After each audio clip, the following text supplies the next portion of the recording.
What is the most common question or questions that men ask you? It's probably, how can I last longer in the bedroom? Yeah. How do I stop myself from popping early? And like I mentioned before, that was never actually a problem that I had to solve.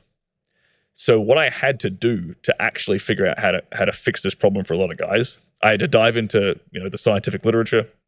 So I actually have a science background.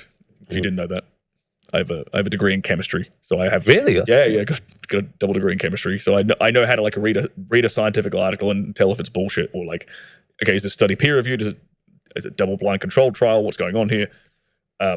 So I always try to dive into as much scientific literature as I can to back up anything I prescribe dudes in terms of like, okay, do this thing, do that thing.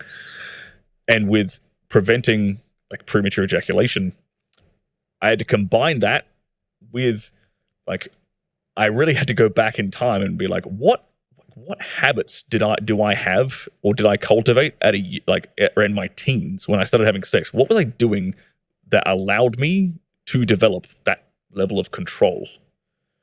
And it was really fun, like kind of reverse engineering that process and figuring out like how the pelvic floor works, how like different types of Kegel exercises work for dudes. Like there's not just like one type of Kegel exercise, there's different types of Kegel exercises. And so like there's different ways to like keep your pelvic floor balanced. And if it's too tight and too tense, you'll lose control and you'll prematurely ejaculate, and how that relates to like breath work and controlling your breathing during sex and all kinds of stuff like that. There's a lot to it then. Dude, but there's a lot to it if you're trying to fix it. Yeah. I mean, like there's a lot of things you can do to fix it.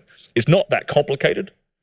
And I've had guys who've gone like who are popping in like a minute or whatever, and now they're lasting like a couple of hours, like within like a week. Would you like to learn how to last longer from Stirling? The link is in the description down below.